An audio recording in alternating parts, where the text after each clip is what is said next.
ఇవాళ ఉత్తమ్ కుమార్ రెడ్డి గారు ఇంకా చాలా విషయాలు మాట్లాడారు.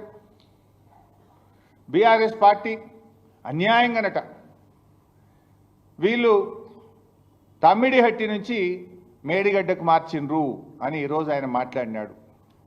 ఎందుకు మార్చిండ్రు అని మాట్లాడే ప్రయత్నం చేసిండు. ఉత్తగానే మార్చినమాట మేము. మరి నువ్వు 8 ఏళ్ళు ఉంటివి కదా, 8 ఏళ్ళలో ఎందుకో తమ్మిడిహట్టికి పర్మిషన్ లేకపోతివి, నువ్వు తెచ్చుంటే మేము మార్చాల్సిన అవసరమైంది.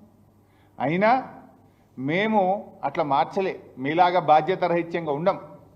ఆనాడు స్వయంగా మన ముఖ్యమంత్రి కేసీఆర్ గారు మహారాష్ట్ర ముఖ్యమంత్రి ఫడ్నవీస్ గారితో చర్చలు జరిపినారు. మహారాష్ట్ర రాజ్భవన్లో చర్చలు జరిపిన వీడియో ఫొటోస్ ఇవి జరిపి అక్కడ మేము కట్టుకుంటాం, మీకు ఎంత డబ్బైనా ఇస్తాం, ఇది మినిట్స్ ఆఫ్ ద మీటింగ్, ఆ ఇద్దరు ముఖ్యమంత్రుల మధ్య జరిగిన మినిట్స్ ఆఫ్ ద మీటింగ్, మాకు అనుమతి ఇవ్వండి మేము కట్టుకుంటాము అని చెప్పి ఆ రోజు మేము ప్రయత్నం చేసినాం.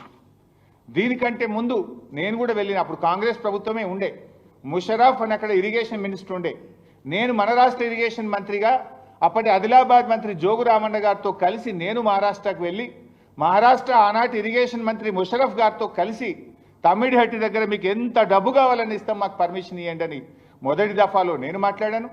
రెండవ దఫాలో స్వయంగా కేసీఆర్ గారు వచ్చి కూడా మాట్లాడినారు.